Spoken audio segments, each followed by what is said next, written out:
안녕하세요. 오늘도 사연 살롱을 찾아주셔서 감사합니다. 저는 칠순을 바라보는 할머니예요. 컴퓨터 자판을 두드리는 일이 익숙치 않지만 한자 한자 사연을 남깁니다. 그 나이에 뭐 대단한 사연이 있다고 이런데 글을 보냈냐고 하실 거예요. 글을 적고 있는 저 역시도 내가 지금 뭐 하는 짓인가 고개가 갸웃거려지니까요. 그런데 말이죠. 이 나이 먹도록 세상을 살아보니 어딘가에 나 살아온 흔적을 남기고 싶다는 생각이 들더라고요. 그렇다고 대기업 총수나 정치인들처럼 자서전을 낼 정도는 아니고 그저 지나가는 말처럼 가볍게 제 속에 담아두었던 말들을 꺼내고 싶었어요. 제 고향은 강원도예요. 고향이라고는 해도 5살 무렵 경기도 안성으로 이사를 했으니 강원도는 그저 출생지라고 하는 게 맞겠네요. 안성은 저희 친정어머니 고향이에요. 30도 안 된 남편을 잃은 어머니는 어린 저를 데리고 친정살이를 시작했어요. 없는 살림에 출가 외인인 딸 손녀까지 데리고 나타나자 제 외조부는 한숨부터 쉬셨어요. 입 하나 줄였다 했더니 시집간 딸년이 되려 입을 하나 더 달고 왔구나. 상처한 딸의 아픔보다 먹고 사는 문제가 더 급했던 시대라 어머니와 저는 외가에서 불청객일 뿐이었어요. 그런 딸과 손녀가 안쓰러웠던 외조모는 저희 모녀를 문간방으로 데려갔어요. 방문을 닫고서야 참았던 눈물을 쏟으며 서럽게 흐느끼셨죠. 아이고 불쌍한 것. 남편 장례를 치르면서도 내내 굳건하던 어머니는 그제야 눈물을 쏟아내셨어요. 그날 밤 모녀는 날이 새도록 쉬이 잠들지 못했어요. 간혹 잠결에 어머니가 흐느끼는 소리가 들렸지만 마치 그 소리가 자장가 같더군요. 외가에서의 생활은 강원도에 살 때와 너무도 달랐습니다. 방 2칸짜리 작은 초가집에서 외조부 내외와 외삼촌 둘, 그리고 저희 모녀까지 살아야 했거든요. 저희 모녀의 등장으로 두 외삼촌은 방을 빼앗긴 채 외조부와 한 방에서 지내야 했어요. 하지만 그 누구도 불평을 하지는 않았어요. 외가에서 잠자리는 그저 노동으로 지친 몸을 누일 공간에 불과했거든요. 그보다는 끼니거리가 걱정이었죠. 손바닥만한 땅도 없이 소작농으로 살고 있던 외가의 형편은 매 끼니 배를 채우는 것도 불가능할 정도로 비루했어요. 쌀밥은커녕 거친 보리밥으로도 배를 채우기 힘들 정도였으니까요. 밥을 먹는 날보다 삶은 감자나 시래기를 듬뿍 넣은 죽으로 끼니를 때우기 일쑤였고 그나마도 없는 겨울에는 끼니를 거르는 날도 있을 정도였어요. 허기져서 잠도 오지 않는 밤이면 어머니는 칭얼대는 저에게 돌아가신 아버지 얘기를 해주셨어요. 직업군인이었던 아버지가 6.25 전쟁통에 포탄을 뚫고 동료를 구했던 이야기와 부상으로 퇴역한 뒤 미군 부대 엔지니어가 되었던 이야기는 수십 번도 더 들었지만 들을 때마다 새롭기만 했어요. 어머니도 살아생전 남편을 통해 들은 이야기였지만 어찌나 실감나게 말씀하시는지 돌아가신 아빠가 마치 제 앞에서 움직이는 것처럼 생생하게 느껴지더군요. 하지만 얼마 뒤 베갯머리에서 아버지 이야기를 들려주시던 어머니는 저만 외가에 남겨두고 떠나셨어요. 수년이 지난 뒤에야 동네 아주머니를 통해 어머니가 돈 많은 집 영감의 제치자리로 갔다는 얘기를 들을 수 있었죠. 어머니가 떠난 그날부터 저는 집안의 천덕꾸러기였어요. 외조부가 무서워 어머니가 보고 싶다는 투정도 할 수 없었어요. 외조부는 저를 볼 때마다 아무짝에도 쓸모없는 계집애라고 하셨지만 실상은 조금 달랐어요. 어머니가 제가 한 집에서 제 몫으로 매년 쌀을 반가마니씩 보내주었거든요. 보리밥도 배불리 먹지 못하던 집에서 쌀 반가마니는 엄청난 거였어요. 그렇다고 그 쌀로 배불리 밥을 지어 먹지는 못했지만요. 외조모는 그 쌀을 팔아 살림에 보태고 남은 돈으로는 제 옷도 사주고 학교도 보내주었죠. 물론 외조부는 계집애를 가르쳐서 뭐하냐고 역정을 내셨지만요. 부모 없이 외가에서 눈칫밥을 먹고 살던 제가 기댈 곳은 세상 어디에도 없었어요. 그런 제게 손을 내밀어준 사람은 가족이 아닌 동네 오빠였어요. 이장님 댁 둘째 아들인 정구 오빠는 제가 동구 밖에 나가 엄마를 기다릴 때마다 조용히 제 곁을 지켜준 사람이었어요. 남들 몰래 누룽지도 손에 쥐어주고 동화책도 빌려주곤 했었죠. 가끔은 자전거에 저를 태우고 동네 구경도 시켜주곤 했어요. 제가 동구 밖에 나가 엄마를 기다리다 잠이 들면 저를 업고 집까지 그 먼 길을 걸어오기도 했고요. 저랑은 불과 4살 차이밖에 나지 않았지만 참 의젓하고 든든한 동네 오빠였어요. 게다가 공부도 잘해서 중학교를 졸업하고는 서울로 유학을 떠나게 되었죠. 오빠가 서울로 가기 전날 저는 얼마나 울었나 몰라요. 유일한 내 버팀목이 내 인생에서 떨어져 나간 기분이 들었거든요. 오빠는 방학을 하면 다시 내려오겠다고 약속을 했지만 그 약속은 지켜지지 않았어요. 오빠가 약속을 어긴 게 아니라 제가 외가를 나오게 되었거든요. 삼시세끼 다 먹여준다더라. 거기 가면 여기서처럼은 굶지 않을 거야. 학교도 보내준대고 너한테 나쁜 거 하나 없어. 그러니 너는 그저 그 집 내외한테 착하게 굴어라. 미움받을 짓 하지 말고 잘 살아야 해. 국민학교 졸업식을 앞두고 외조부는 저를 먼 친척집에 양녀로 보내셨어요. 그 집에는 아이가 생기지 않아서 딸처럼 키울 아이를 찾고 있다고 했지요. 하지만 그건 다 거짓말이었어요. 세상에 어떤 부모가 딸 같은 13살 계집애한테 모진 매질을 하고 집안 살림을 떠넘긴답니까? 저는 그저 그 집 식모로 팔려간 거였어요. 거기다 외조부 말과는 달리 저는 피 한 방울 섞이지 않은 암이었고 그 집에는 저보다 2살 어린 아들이 버젓이 살아 있었어요. 있는 집 자식이라 부족한 거 없이 사랑만 받고 자라 그런지 그 집 아들은 위아래도 없고 자기밖에 모르는 이기적인 아이였어요. 왼쪽 발에 쇠로 된 교정기를 끼고 다녔는데 소아마비로 한쪽 다리를 잘 못 쓴다고 하더군요. 다친 건 다리뿐인 줄 알았는데 그보다는 더 심각하게 다친 건 마음인 것 같았어요. 저랑 눈만 마주쳐도 소리를 빽 지르며 욕설을 퍼부었거든요. 다리병신 처음 보냐? 거지 같은 년주제에 어디서 까불어? 스스로를 비하하며 주변 사람들을 밀어내기 바빴던 그 집 아들은 그래도 영 몹쓸인간은 아니었어요. 지 부모와는 달리 인정은 있어서 종종 제게 주머니 속 사탕을 던져주곤 했거든요. 이거 비싼 거야. 엄마한테 들키지 말고 몰래 먹어. 그 집 아들이 준 알사탕을 이불 속에서 소리 없이 녹여 먹으며 줄인 배를 채우곤 했네요. 비록 국민학교밖에 나오지 못했지만 공부머리가 있고 셈을 잘했던 저는 그 집에 들어간 지 1년 만에 식모 노릇에서 해방될 수 있었어요. 아주머니가 저 말고 다른 식모를 하나 들였거든요. 대신 저는 주인 아주머니를 따라다니며 요즘으로 치면 비서 노릇을 했어요. 방석직 기생 출신으로 주인 아저씨의 첩이었던 아주머니는 돈놀이에 능한 사람이었어요. 있는 집 여자들을 모아 계모임을 여러 개 했는데 거기 나오는 여자들은 아주머니한테 돈을 빌려 쓰곤 했어요. 몸에 걸친 옷만 해도 일반 가정 한 달 식비는 좋게 넘을 것 같은 여자들이었지만 씀씀이가 커서 그런지 돈 필요한 구석들이 많은 모양이더라고요.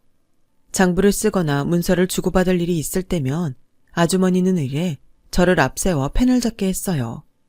앳된 얼굴에 계집애가 어른들 모이는 자리에 끼는 게 이상했던지 여자들은 저를 의심스러운 눈으로 바라보곤 했는데 그럴 때마다 아주머니는 능숙하게 둘러댔어요. 제 친정집 먼 조카아인데 어찌나 영특한지 셈도 빠르고 일도 잘해요. 지딴엔 내 집에 얹혀 사는 게 미안했던지 옆에서 수발을 들겠다네요. 다행히 그 말에 여자들은 제게 의심을 거두었고 자신들이 화투장을 두들기거나 남의 집 부부 애정사를 군것질거리처럼 씹을 때도 저를 의식하지 않았어요. 어린아이가 있을 자리가 아님에도 아주머니가 이런 자리에 저를 데리고 다닌 데는 이유가 있었어요. 주인집 아주머니는 그를 몰랐거든요. 하지만 아주머니가 그를 모른다는 사실을 아는 사람은 아무도 없었어요. 워낙 눈치가 빠르고 수완이 좋아서 글 모르는 티가 나지 않았거든요. 처음엔 저도 몰랐을 정도였으니까요.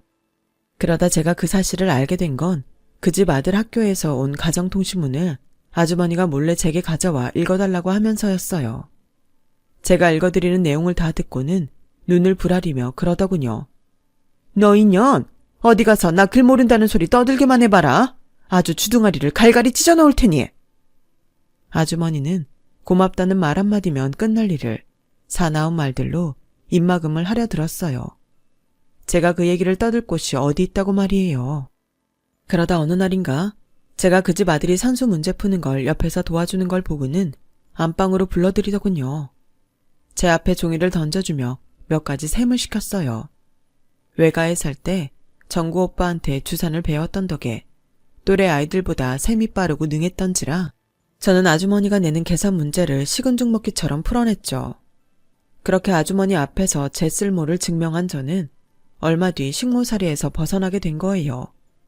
그 후로는 아주머니 옆에 붙어 다니며 가짜 조카 노릇을 하게 되었어요. 저한테는 다행스러운 일이었죠. 더 이상 한겨울에 손이 터지도록 얼음장 같은 물에 빨래를 할 필요도 없었고 밥을 태웠다고 굶을 일도 없었으니까요. 거기다 아주머니한테 다달이 용돈도 받았고 개모임에 따라 나가 여자들이 버리는 화투판에서 심부름을 해주고 뽀찌도 챙길 수 있었거든요.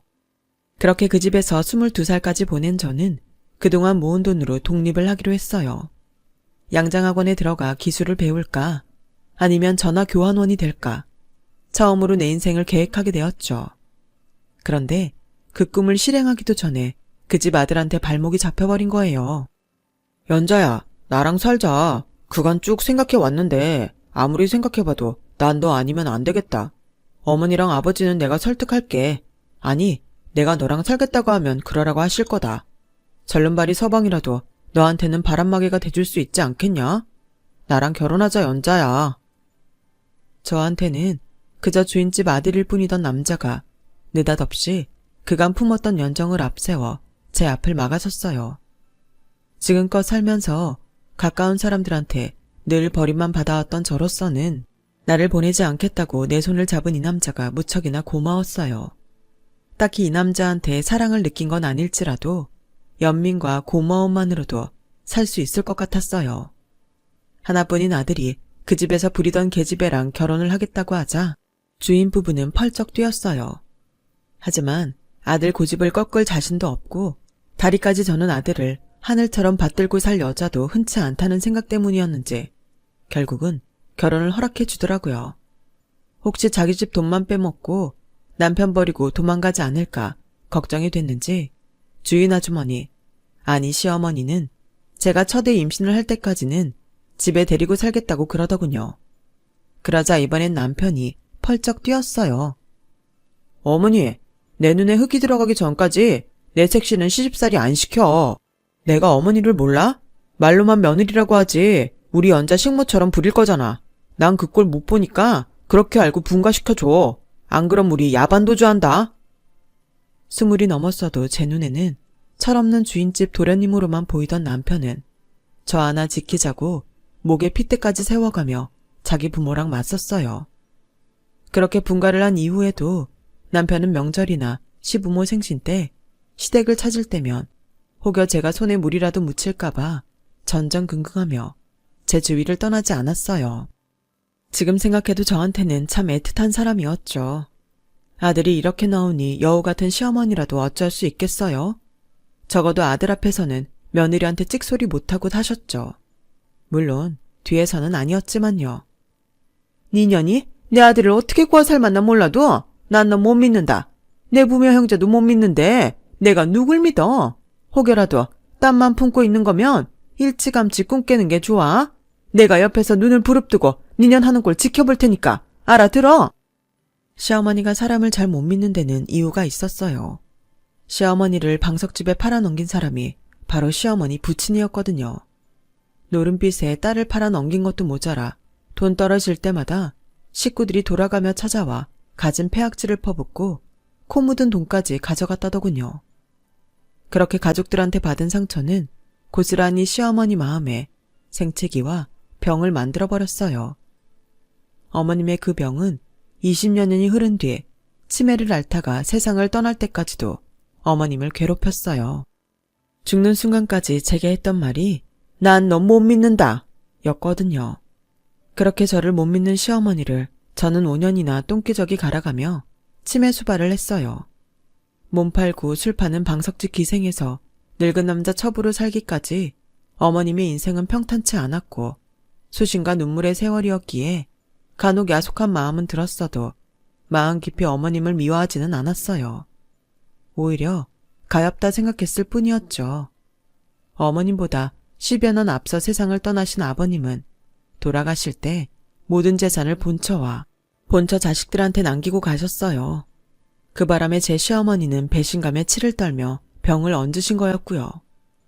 이렇게 될 걸 미리 아셨는지 아니면 그저 사람을 못 믿어 그랬는지 어머님은 아버님 몰래 돈놀이로 벌어둔 돈이 꽤 많았어요. 그 돈의 규모는 어머님이 돌아가신 이후에야 알 수 있었죠. 제 남편은 세상 물정을 잘 모르는 사람이었어요. 어머님이 남겨주신 엄청난 재산을 온전히 간수할 수 있는 사람이 아니었죠. 사업을 한다고 버려놓은 일들은 해를 넘기지 못하고 무너지기 일쑤였어요.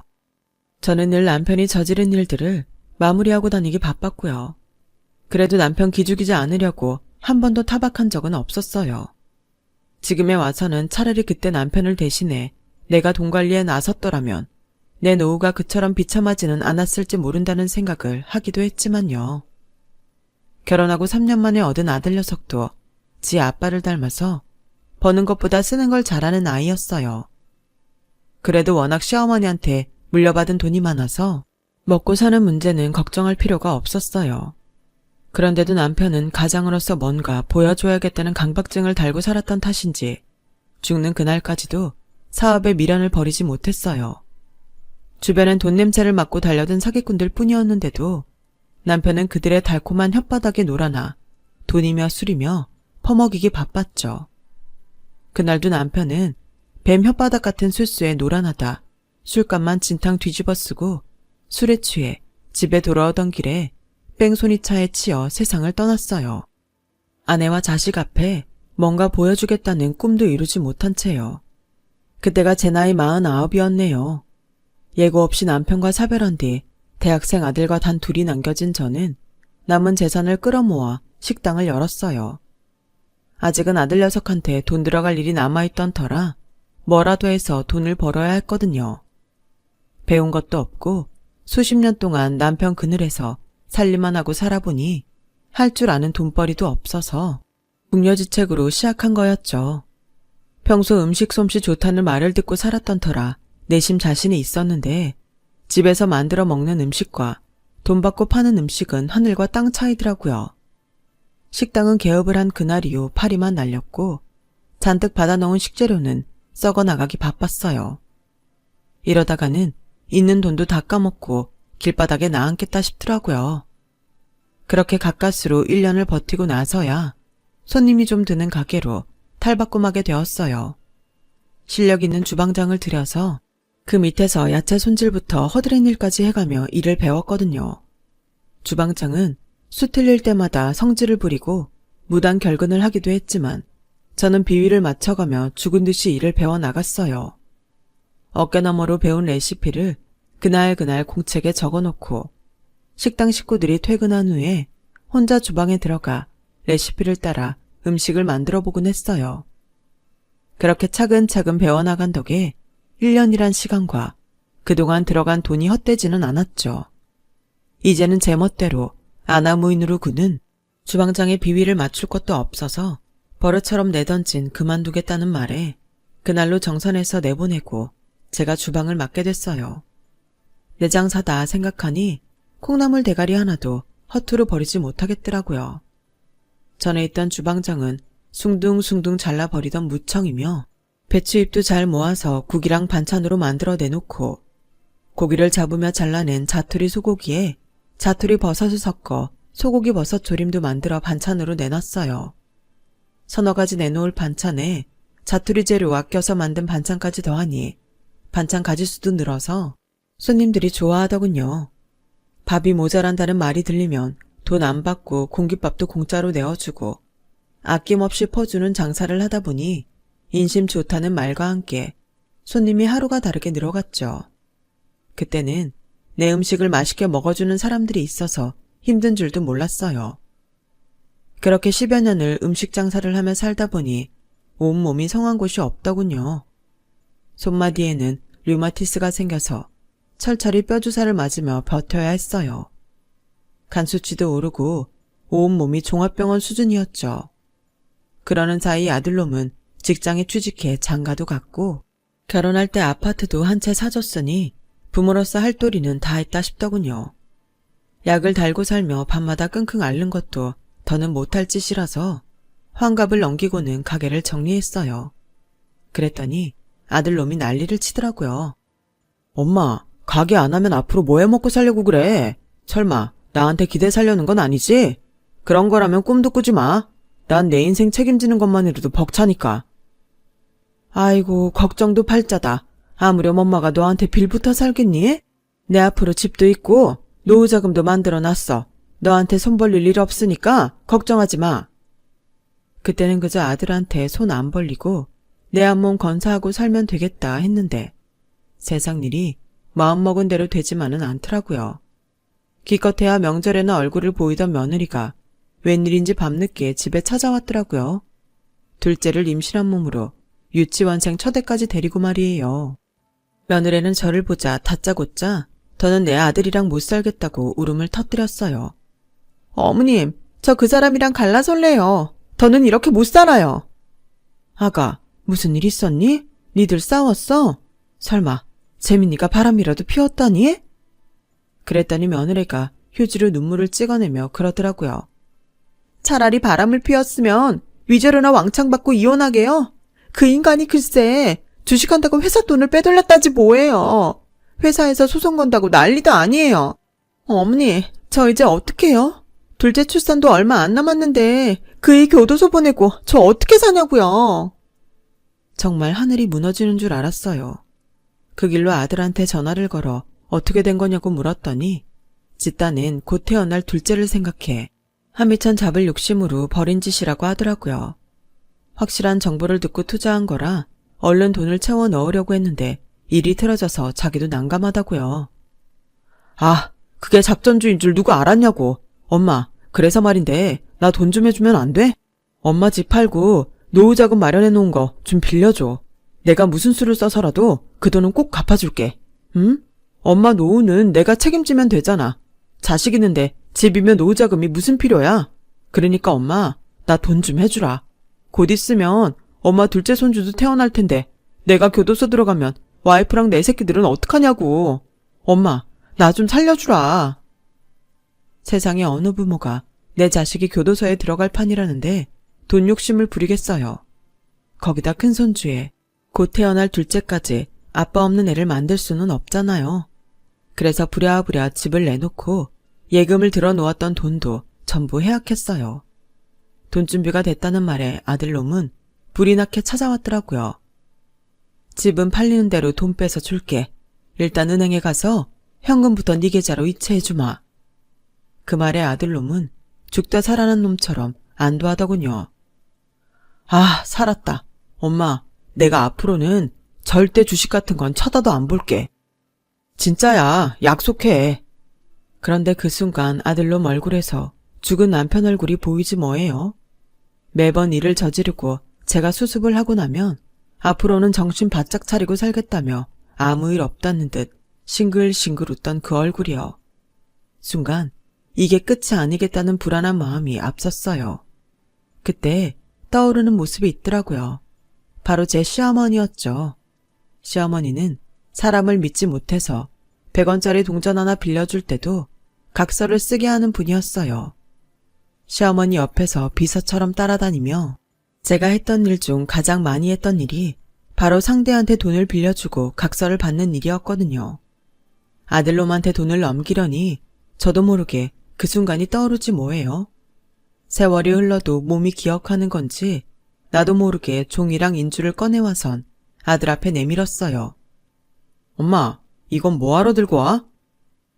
돈을 빌려주는데 각서는 받아야지. 뭐? 엄마 지금 아들한테 차용증이라도 받겠다는 거야 뭐야? 받아야지. 내 피 같은 돈을 내주는 건데 네 할머니가 살아생전에 나한테 가르쳐준 건 딱 이거 하나다. 부모, 형제, 자식 할 거 없이 돈 앞에서 남이라고. 내 돈 내줬을 땐 각서를 꼭 받으라고 하셨어. 그러니까 어서 써라. 아들놈은 죽상을 하면서도 돈을 받기 위해 차용증을 썼어요. 거기에 시뻘건 인주로 지장까지 찍고는 내밀었죠. 얼마 뒤 시세보다 저렴하게 내놓은 집이 나가고 받은 돈은 고스란히 아들놈 계좌로 보냈어요. 저는 집을 팔고 지낼 곳이 없으니 아들네 집에 들어가 살게 되었고요. 상황 때문에 아들 며느리랑 함께 살게 됐지만 이것도 이것대로 괜찮다 생각했어요. 한창 예쁜 짓 하는 큰손주랑 갓 태어난 손주도 내 손으로 안아 키우고 손님들한테 먹이던 음식도 내 새끼랑 며느리한테 만들어 먹이니 오히려 더 보람이 있었거든요. 그렇게 아들 내외와 손주들을 키우며 행복하게 살게 될 줄 알았는데 인생 참. 회사에 끼친 피해금을 다 갚고 자진 퇴사한 아들은 이후 직장을 구하지 못해서 집에서 빈둥거리가 되었어요. 며느리는 며느리대로 늘어나는 애들 양육비 때문에 하루가 멀다 하고 바가지를 긁어댔죠. 집이고 노후 자금이고 다 아들한테 내어주고 수중에 3천만 원 남짓 가지고 있던 저는 그 돈을 헐어서 매달 생활비로 내줬어요. 하지만 벌어들이는 돈 없이 곶감 빼먹듯 빼먹다 보니 그 돈도 금세 바닥이 보이기 시작했고 아들놈은 아예 백수로 살길 작정한 건지 직장을 구할 생각도 하지 않더라고요. 어쩌겠어요. 내 자식 잘못 키운 죄로 며느리 눈치가 보여서 내가 직접 일을 나갈 수밖에요. 환갑이 넘은 나이에 나를 써주는 곳은 빌딩 청소일과 식당 설거지 정도가 고작이었어요. 그래서 용역업체에 등록해 건물 청소를 시작했죠. 남들 다 자는 시간에 첫 차를 타고 종로로 나가는데 버스 안에선 저처럼 나이 든 사람들로 가득하더군요. 이 시간에 출근하는 사람들은 대개 건물 청소나 경비 일을 하는 사람들 뿐이었어요. 다들 얼굴에는 지난 한 세월이 얼굴에 새겨진 고랑들마다 깊게 박혀 있더군요. 일단 출근을 하면 정신없이 돌아가는 일정에 몸은 고대도 딴 생각은 안 들더군요. 새벽 청소를 하고 1시간 남짓 휴게실에서 몸을 이이고 아침 청소를 하고 점심을 먹고 나머지 청소와 뒷정리를 하면 오후 3, 4시쯤이 되어 퇴근을 했어요. 집에 돌아오면 그 사이 어질러진 집을 대충 치우고 아들놈이랑 며느리에 먹일 반찬을 만들었죠. 유치원을 마치고 돌아올 손주놈 간식도 만들고요. 내 몸 움직여 먹고 사는 건 괜찮은데 아들놈이 가장 노릇도 못하고 평생 백수로 살게 되는 건 아닌가 걱정이 앞서더라고요. 그래서 하루는 독한 마음을 먹고 아들놈을 불러 한 소리 했어요. 아들이 써줬던 차용증을 내밀고는 당장 돈 갚으라고 말이죠. 너 이거 안 갖고 버틸 생각일랑 꿈도 꾸지 마라. 내가 네 놈 교도소를 보내는 한이 있어도 이 돈은 꼭 받아낼란다. 늙은 애미는 새벽부터 건물 청소하러 다니는데 새파랗게 젊은 놈이 집구석에서 TV나 끼고 살아. 네 자식들 보기 창피하지도 않냐? 어쩔 거냐? 취직할 거냐 말 거냐? 엄마, 나도 취직하고 싶지. 근데 날 써주는 곳이 없는 걸 어떻게 해? 네가 돈 많이 주고 편한 곳만 찾으니 그런 거지. 돈 벌 생각이 있는 놈이라면 딸린 처자식 생각해서라도 배달 일이라도 할 거다. 근데 네 놈은 어쩌고 있냐? 툭하면 남 탓, 사회 탓만 하면서 빈둥거리고 있잖아. 그럴 거 뭐하러 밥축 내고 집에 있냐? 차라리 내가 이 차용증 들고 가서 너 고소해 줄 테니까 교도소 들어가 공짜 밥이나 실컷 먹고 살아라. 너 내가 못할 것 같냐? 네 할머니가 돈놀이 할 때 이 엄마가 따라다니며 뒤치다거리 했던 사람이다. 돈 안 갚는 놈한테 어떻게 해야 하는지는 누구보다 내가 잘 알아. 이애미가 하는지 못하는지 한번 보자. 제가 이전과는 달리 살기 등등하게 나오자 아들놈은 겁이 났는지 며칠 뒤 취직을 했다며 출근을 하기 시작했어요.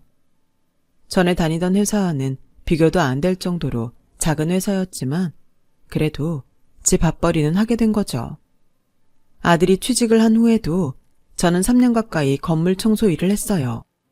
하지만 건강이 너무 안 좋아져서 결국 청소 일을 그만두게 되었어요. 그랬더니 아들놈이 그러더라고요. 엄마, 내가 들어보니까 기초생활수급자로 등록되면 살 집도 나오고 매달 나라에서 돈도 준다더라. 차라리 엄마도 그쪽을 알아보는 게 어때? 자식이랑 영 끊고 사는 노인들 중에 기초생활수급자로 사는 사람들도 덜어 있다더라고. 엄마는 일도 안 하니까 수입도 없고 집도 절도 없으니 나랑 연 끊고 살면 조건도 맞잖아. 안 그래? 어차피 내가 엄마 돈 갚긴 힘들 것 같은데 그렇게라도 해서 엄마 노후는 나라에서 책임지게 하면 되잖아. 그래요, 어머님. 한번 생각해 보세요. 저희는 애 둘 키우고 사는 것도 벅차서 어머님 노후는 책임 못 져요. 애들은 점점 커가는데 언제까지 어머님이 애들 방 차지하고 사실 수는 없잖아요. 헌차를 빼주셔야 새 차가 들어가죠. 막말로 제가 어머님 친딸도 아닌데 어머님을 모시고 살아야겠어요? 제 친정엄마도 안 모시는데 전 싫으네요. 실실 웃으면서 헌차 빼달라는 며느리를 보니 가슴이 무너지는 것 같았어요. 하긴 내 자식 입에서 연 끊고 기초생활수급자가 되라는 말이 나오는데 남의 자식 입에서 헌차 소리 나오는 게 무슨 대수겠어요. 이런 날을 예상 못하고 내 수중에 있는 돈 다 빼서 아들 입에 털어놓은 내 죄죠. 그날부터 아들 내외는 저를 볼 때마다 그놈의 기초생활수급자 타령을 했어요. 아들이고 며느리고 나만 봤다 하면 잡아먹을 듯이 달려드는 통에 집에 있는 것도 불편해서 운동한다는 핑계로 온종일 밖을 배회하며 지냈어요. 그러던 어느 날이었죠. 며느리가 휴대폰으로 전화를 했더라고요. 어머님, 지금 안 바쁘시죠? 제가 정신이 없어서 태권도장 스쿨버스 고장으로 오늘 하교지도 안 되는 걸 깜빡했지 뭐예요. 어머님이 학교에 가서 유리 좀 데려와 주세요. 담임선생님한테 연락해보니까 이미 수업이 끝나서 학교 보안관실에 있다니까 거기로 가시면 될 거예요. 며느리의 전화를 받고 부랴부랴 손주가 다니는 학교로 달려갔어요. 숨을 헐떡이며 보안관실에 갔더니 손주 녀석이 웬 자원봉사 할아버지랑 나란히 앉아있지 뭡니까. 아이를 혼자 두기 뭐해서 학교 지도를 돕던 분이 함께 기다려준 것 같았어요. 몇 번이나 고개를 숙여 인사를 하고 손주를 데려 나오려는데 그분이 저를 빤히 쳐다보고는 혹시 연자 아니니?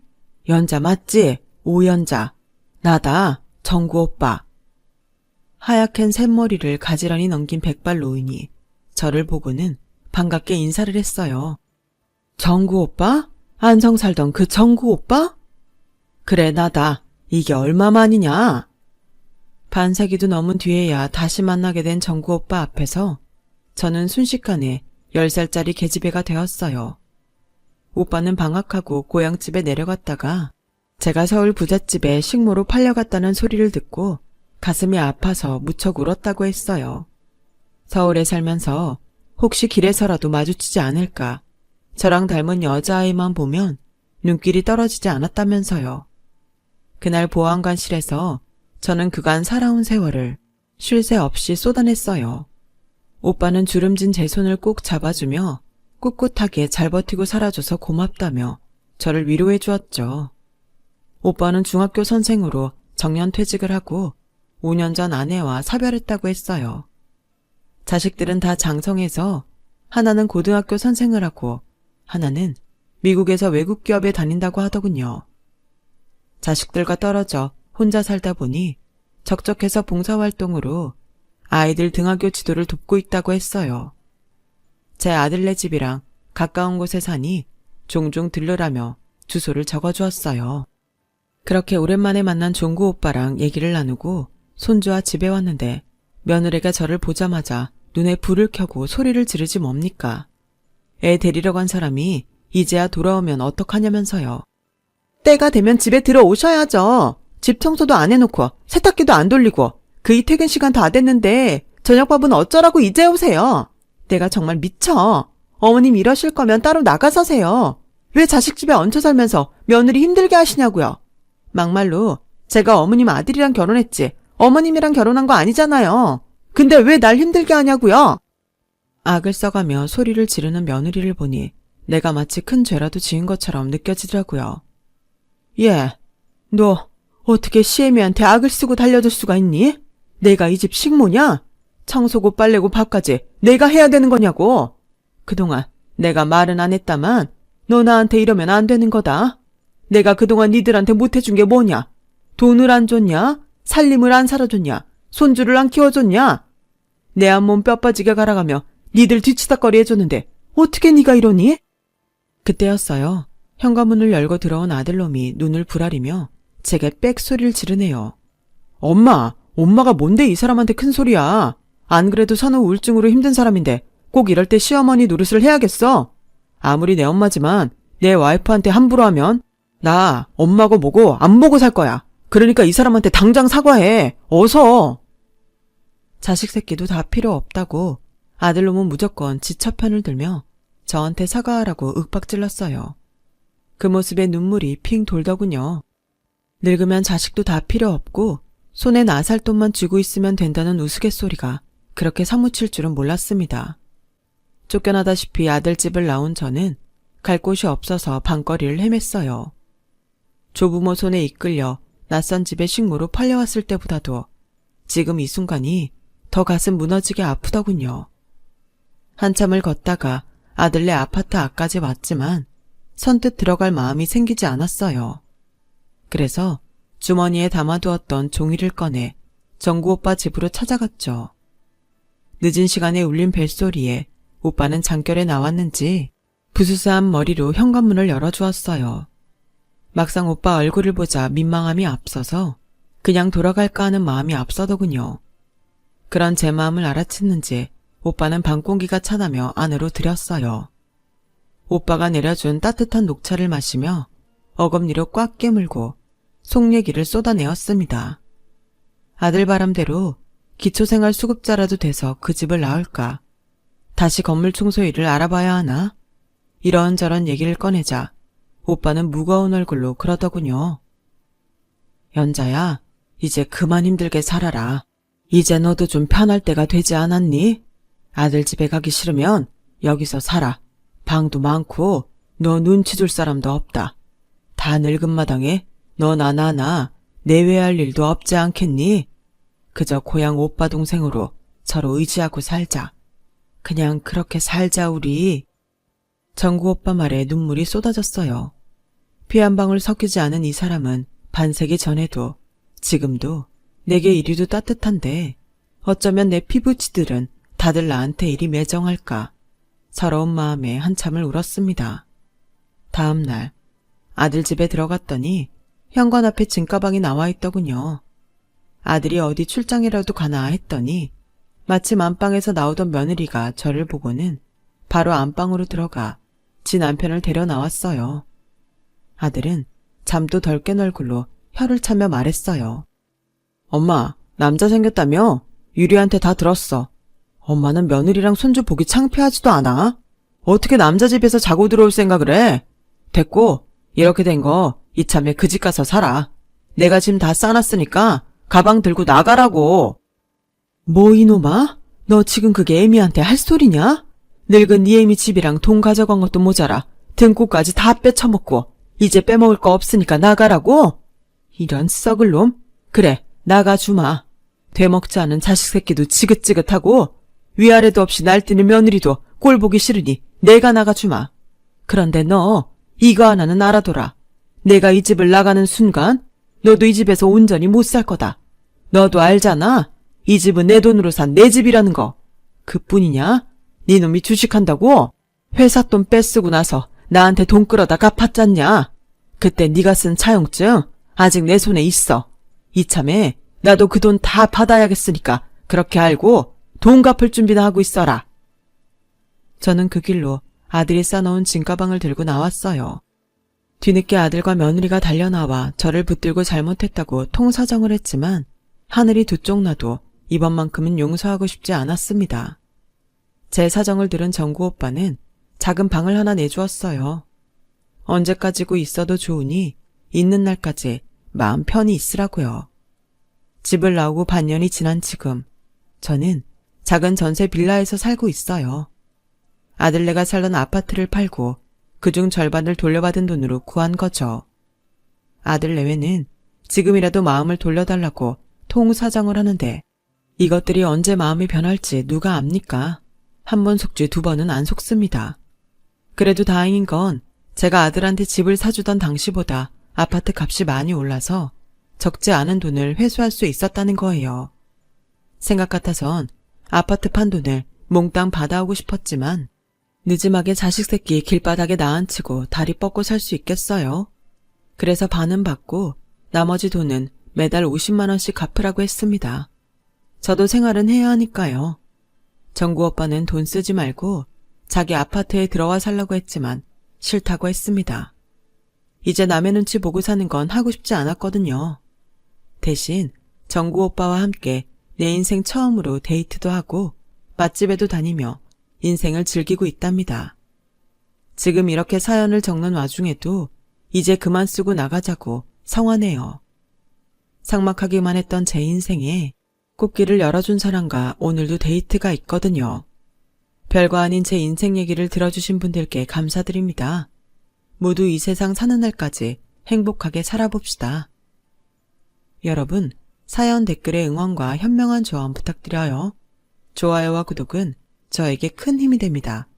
오늘도 좋은 일 가득하세요.